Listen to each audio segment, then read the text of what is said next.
जीवादि पदार्थाः यत्र अवलोक्यन्ते स लोकः, ऐसा कहा है। जीवादि द्रव्य जहाँ पर पाए जाते हैं उसका नाम लोक कहा है, जो कि आगम से ये ज्ञात हो जाता है।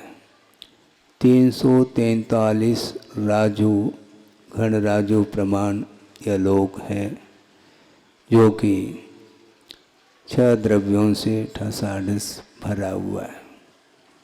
और उस लोक के बाहर अनंत आकाश, जिसको अलोक आकाश बोलते हैं।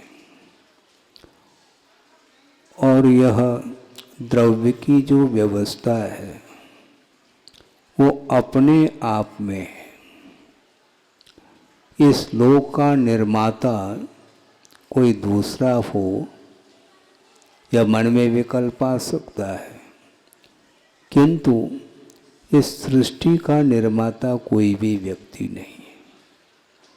यह अनादि अनिधन है, किसी ने इसका निर्माण नहीं किया, किसी के द्वारा यह नष्ट भी नहीं हो सकता, किसी के द्वारा यह लोक सुरक्षित भी नहीं है, अपने आप में है।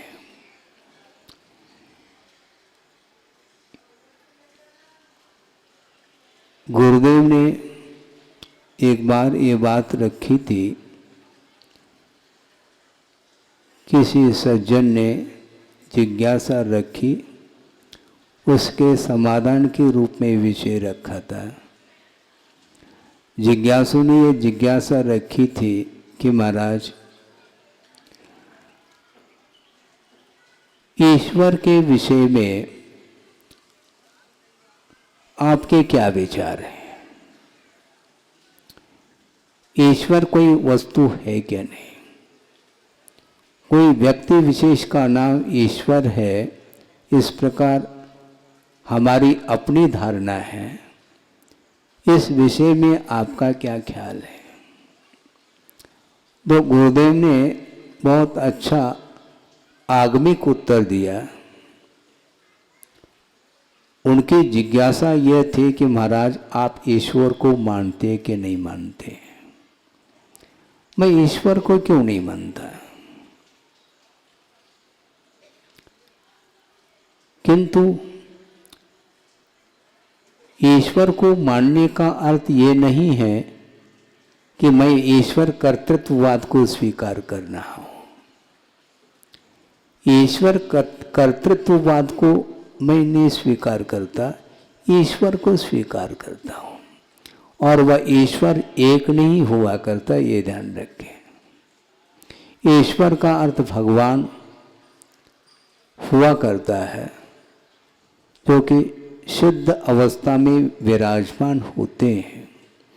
और कुंद कुंद देव ने समयसार ग्रंथ में मंगलाचरण के रूप में ही इस विषय को रखा है कि वंदित्व सौव सिद्धे ध्रुवमचल मनोवमम गयिम पत्ते वो छाम्य समय पाहुड़ मिनमो सुध केवली फणिदम, ऐसा कहा। वंदित्व सौव सिद्धे, मैं सिद्धों को नमस्कार नहीं करता, समस्त सिद्धों को नमस्कार करता हूँ।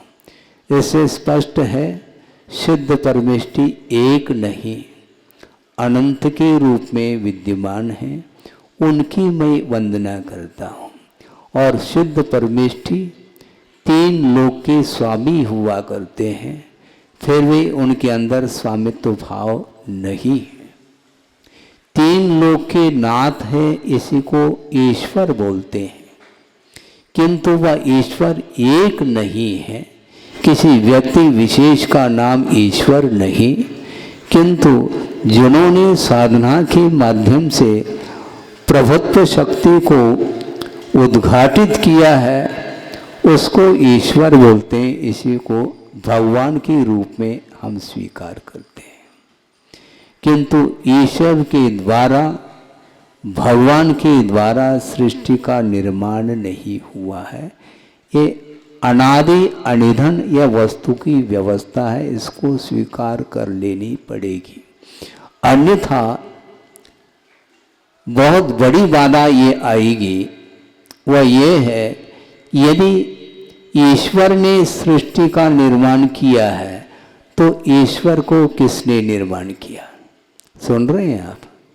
ईश्वर ने यदि तीन लोक की रचना की है तो ईश्वर की रचना किसने की? किसी दूसरे ईश्वर ने की मान लो, तो उस ईश्वर की रचना किसने की? किसी दूसरे ने की। इस प्रकार अनंत काल तक भी आप चले जाएं तो भी वह अनवस्था दोष आता चला जाता है, कोई व्यवस्था नहीं बनती है। इसलिए किसी ने किसी को नहीं बनाया है, ये अपने आप द्रव्य की व्यवस्था चलती है। किसी ने उत्पन्न नहीं किया, किसी के द्वारा कोई उत्पन्न नहीं हो सकता, अपने आप ही यह लोक व्यवस्थित है। इसलिए हम ईश्वर को तो मानने के लिए तैयार हैं, किंतु ईश्वर के द्वारा सृष्टि की रचना को मानने के लिए हम तैयार नहीं हैं। हम ईश्वर की उपासना करते हैं, करना चाहिए, क्योंकि ईश्वर अर्थात भगवान हुआ करते हैं और वह भगवान आराध्य हुआ करते हैं, आराधना के योग्य होते हैं। शुद्ध परमेष्टि की आराधना सभी संसारी जीव करता है।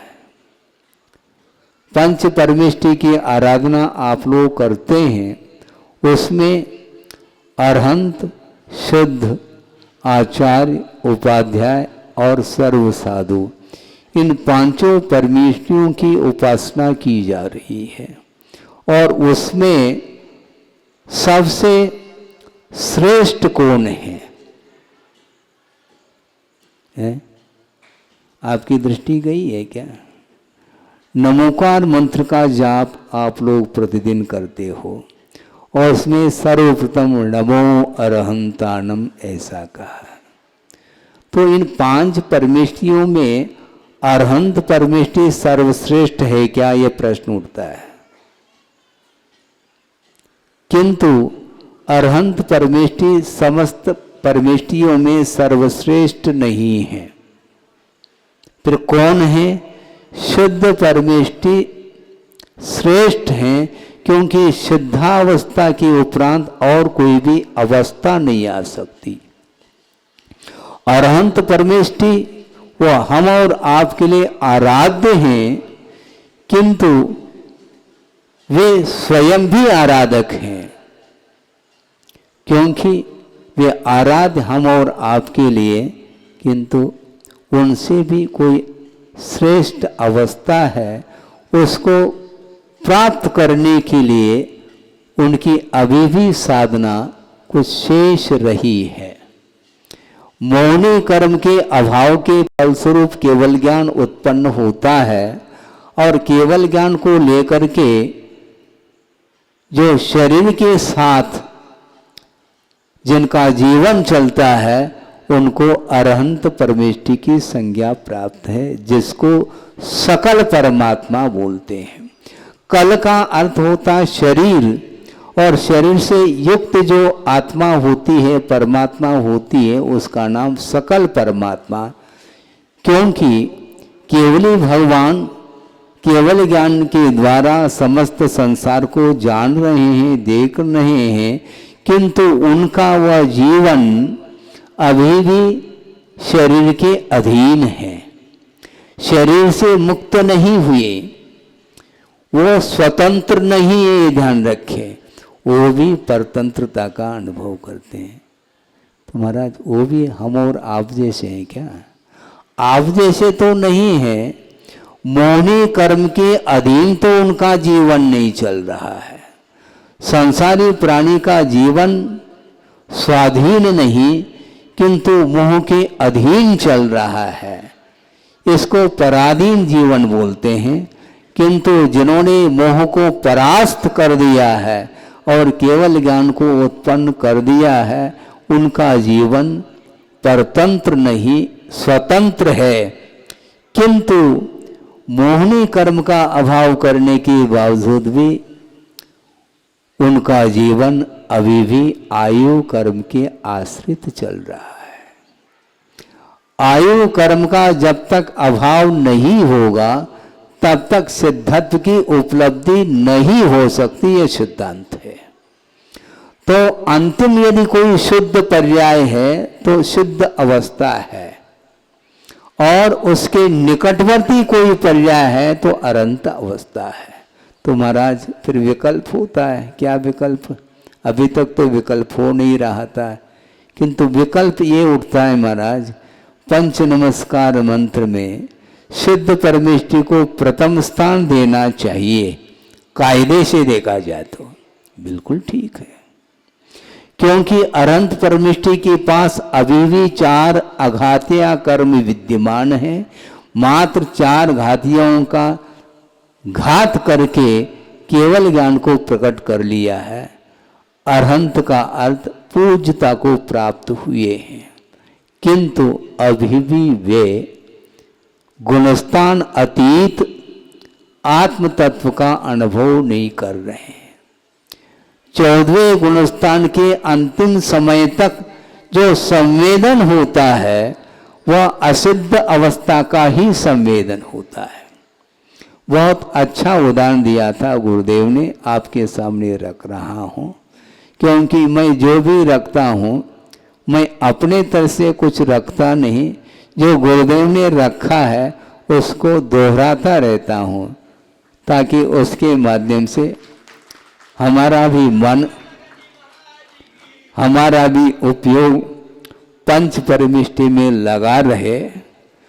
इसको लेकर के मैं दोहराता रहता हूँ, और दोहराने का नाम ही अनुप्रेक्षा है।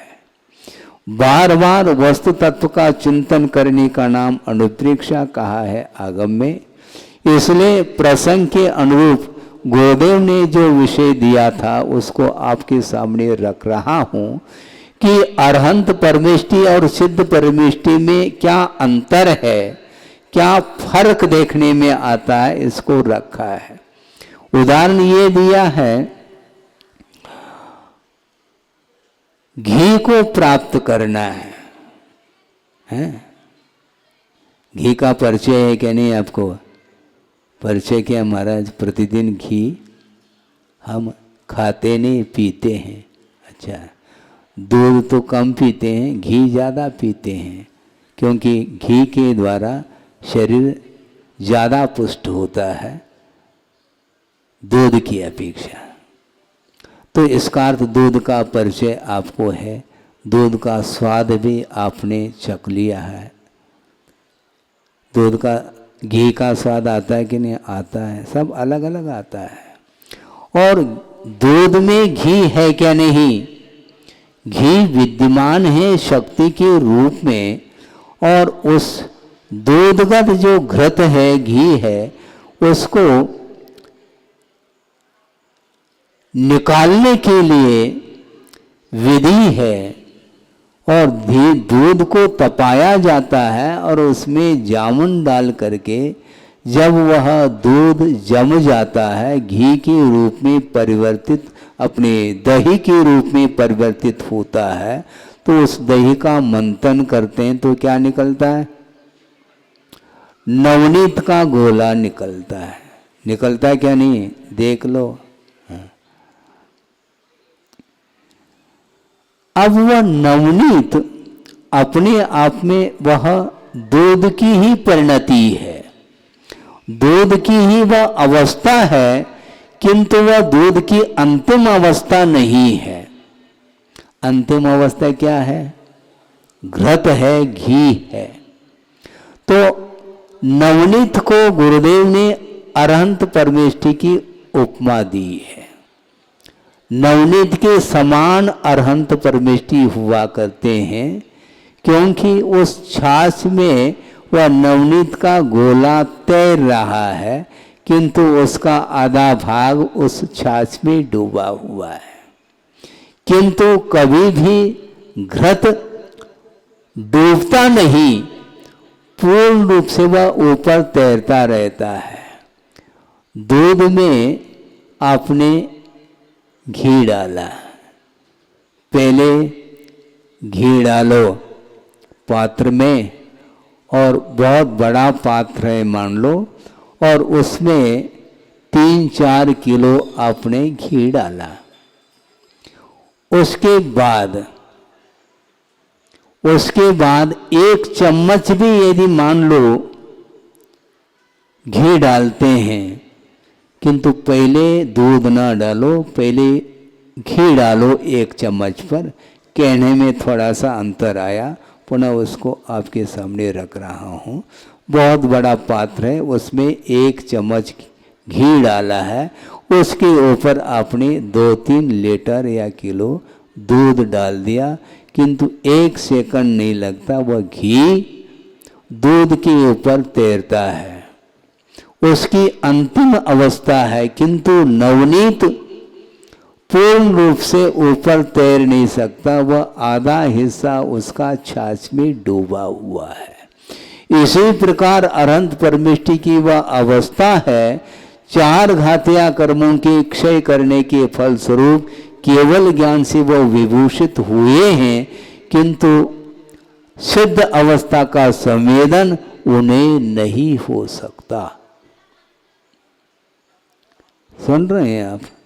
किंतु 4 आघातिया कर्मों का जब क्षय किया जाता है, तब कहीं जाकर के वह अंतिम पर्याय प्रकट होती है, जिसको शुद्धत्व बोलते हैं, शुद्ध अवस्था बोलते हैं। आपको क्या प्राप्त करना है? शुद्ध अवस्था प्राप्त करना है कि घी? क्योंकि दृष्टांत की ओर दृष्टि आपकी है। घी तो आप प्राप्त कर सकते हो, किंतु शुद्ध अवस्था को प्राप्त करना खेल नहीं है। ध्रुवम अचल मनोवमम गयम पत्ते, ऐसा कहा। ध्रुव अर्थात अविनाशी, अचल अर्थात चलायमान नहीं है, अनुपम है। ऐसे अविनाशी, अविचल और अनुपम गति को प्राप्त हुए जो सिद्ध परमेष्टि हैं, उनके लिए नमन किया जा रहा है।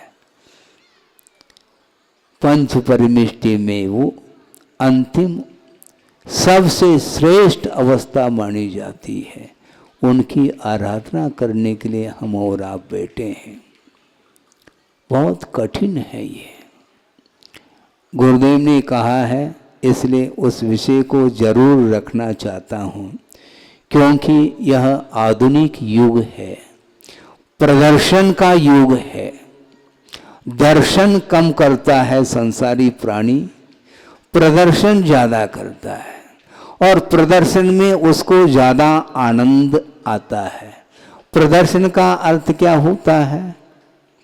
दर्शन नहीं होता। प्रदर्शन का अर्थ होता है दिखाना। देखने का नाम दर्शन है और दिखाने का नाम प्रदर्शन है, ये ध्यान रखो। प्रदर्शन की यह व्याख्या मैं कर रहा हूं, और गुरुदेव ने किया है कि वस्तुतः दर्शन गहराता है और प्रदर्शन उथला होता है, और वर्तमान में प्रदर्शन की होड़ है। देखना पसंद नहीं करता, दिखाना पसंद करता है। प्रभु के समीप पहुंचा है, इसके उपरांत भी हाथ जोड़ा है, इस मस्तक वह झुका रहा है, किंतु ध्यान उसका फोटो की ओर है क्या नहीं? क्यों? राग के क्षेत्र में जाकर के बैठते हो, वहाँ पर फोटो आदि निकालना ठीक है, आपका विषय है, मैं ज़्यादा नहीं कहना चाहता। किंतु धर्म सभा में भी फोटो की ओर ध्यान। आप प्रभु को नमन कर रहे हैं, प्रभु की आराधना करने के लिए उपस्थित हुए हैं, क्या अपने आपके चित्र को प्रदर्शित करना चाहते हैं? इसको बोलते हैं बहिर्दृष्टि। शरीर की ओर दृष्टि मानी जाती है, जबकि शरीर से अतीत वह शुद्ध परमात्म तत्व हुआ करता है। जिस शुद्ध परमात्म तत्व को प्राप्त करने के लिए, अरहंत परमेष्टि के लिए अभी भी साधना की आवश्यकता है। हालांकि नियम रूप से निर्माण का लाभ होगा उन्हें, किंतु अरहंत अवस्था से ऊपर उठने के लिए और शेष साधना है। वह साधना भी उनके द्वारा की जाएगी, तब सिद्ध अवस्था प्राप्त होगी। सोचो, विचार करो, सबसे श्रेष्ठ दिव्य शरीर को धारण करने वाले अरहंत परमेष्टि हैं। इसके उपरांत उनके मन में एक क्षण मात्र के लिए भावना नहीं है कि इच्छा है उनकी एक आध फोटो खींच लो।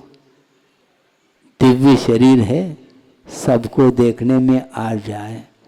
जो उपस्थित नहीं है समोषण में, उनको भी दिव्य शरीर का दर्शन हो सके, इसलिए वो इच्छा रखते हो फोटो खिंचवाने की, रखते हैं। फिर आप क्यों खिंचवाते हो बोलो? बहुत कठिन है।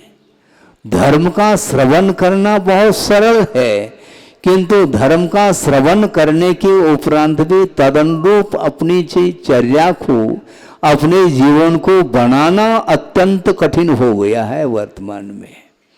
क्योंकि नए नित नए संसाधन आप लोगों के लिए मिलते हैं और उसके माध्यम से आप आनंद का अनुभव कर रहे होते हैं, किंतु वह आनंद विषयजन्य आनंद माना जाता, परमार्थ संबंधी वह आनंद नहीं माना जाता। परमार्थ को प्राप्त करने के लिए शरीर को गौण किया जाता है। शरीर की ओर जब तक दृष्टि आपकी रहेगी, तब तक आत्म तत्व ओझल रहेगा। ये ध्यान रखो, आत्म तत्व का दर्शन करना चाहो तो प्रदर्शन के लिए विराम देने की आवश्यकता है। और आज मीडिया है रखे क्या नहीं, सामने तो रखे हैं सारे के सारे, ये साधन है। आप सुनिए, क्योंकि साक्षात धर्म श्रवण किया जाता है। उस समय जो विधि होती है, उस विधि को संपन्न करते हुए ही धर्म श्रवण किया जाता है। ये धर्म श्रवण का अर्थ, उपदेश का अर्थ स्वाध्याय का एक अंग माना गया है। सुना आपने? वाचना, प्रचना, अनुप्रेक्षा, आमनाय, फिर बाद में अंत में धर्मोपदेश का नंबर आता है। धर्मोपदेश का अर्थ भी स्वाध्याय ही माना जाता है। और स्वाध्याय करने की जो विधि बताई है, सर्वप्रथम स्वाध्याय प्रारंभ करने के पहले मंगलाचरण पूर्वक, कायोत्सर्ग पूर्वक उस स्वाध्याय को प्रारंभ किया जाता है और उसका विसर्जन भी जनवाणी करते हुए कायोत्सर्ग पूर्वक उसका स्वाध्याय का विसर्जन होता है। क्या इस प्रकार आप लोग करते हैं? मैं आलोचना नहीं कर रहा हूं, यह ध्यान रखें, किंतु यथार्थ जो बात देखने को मिलती है उसको आपके सामने रखने में कोई भी संकोच नहीं होना चाहिए। मुझे नहीं होता संकोच, भले ही आपको यह विषय अच्छा लगे अथवा न लगे, इससे कोई प्रयोजन नहीं है, किंतु ये देखने को मिलता है, सुनने को मिलता है। जहाँ पर आप लोग घर में हवेली में रहते हैं, वहाँ पर बिस्तर पर आप बैठे हुए भी मिल सकते हैं, लेटे हुए भी मिल सकते हैं। जिस किसी मुद्रा में आपकी छवि देखने को मिलती है और धर्म श्रवण किया जा रहा है मोबाइल के माध्यम से, और उपदेश चल रहा है, और आप किस मुद्रा में, आपका उपयोग किस ओर है, आपके अंदर कहाँ तक विशुद्धि है, क्योंकि मन वचन और कायिक शुद्धि पूर्वक ही स्वाध्याय किया जाता है, और स्वाध्याय धर्म श्रवण भी स्वाध्याय का ही एक रूप है। इसलिए मैं ये पूछना चाहता हूँ, आप प्रभु के सामने पूजन करने के लिए अथवा अभिषेक करने के लिए बैठे हैं, खड़े हैं, तो आप किस वस्त्र के साथ अभिषेक करते हैं भाई साहब? बोलो। सोने का वस्त्र पहन करके, सर्वप्रथम स्नानादिक से निवृत्त होकर के वह सोने का शुद्ध वस्त्र पहनता है और शुद्ध प्राशुक जल के माध्यम से प्रभु का अभिषेक करता है। तो इसी प्रकार ये जो विधि है, मन वचन काय की शुद्धि पूर्वक विशुद्ध परिणाम के साथ इस धार्मिक अनुष्ठान को आप करते हैं। इसी प्रकार जिनेंद्र भगवान का जितना महत्व है, उतना ही जिनवाणी का भी महत्व है, ये ध्यान रखो। आपके जेब में मोबाइल है, बुरा नहीं मानना, किंतु जेब में मोबाइल है और आपके बदन पर जो वस्त्र है वह अशुद्ध है। पैंट शर्ट पहन करके आप आते हैं और जेब में मोबाइल है, और उसी वस्त्र के साथ अशुद्ध स्थान पर भी आप चले जाते हैं और आ जाते हैं, तो उस मोबाइल की क्या स्थिति होगी? क्योंकि उस मोबाइल में लौकिक विषय भी हैं और परमार्थ संबंधी भी विषय उसमें फीड है, प्रवचन भी उसमें है क्या नहीं है, और लौकिक अश्लील चित्र भी, अश्लील दृश्य भी उसी में मोबाइल में फीड है, और साथ साथ प्रवचन को भी आपने उसमें समाहित किया है मोबाइल में। तत्वार सूत्र भी सुनने को मिल सकता है, भक्तामर भी सुनने को मिल सकता है, समयसार ग्रंथ की गाथाएं भी उसमें पढ़ने को मिल सकती हैं। जितने भी आगम ग्रंथ के सूत्र और गाथाएं उसमें मोबाइल में पढ़ने को मिलती हैं, और उसमें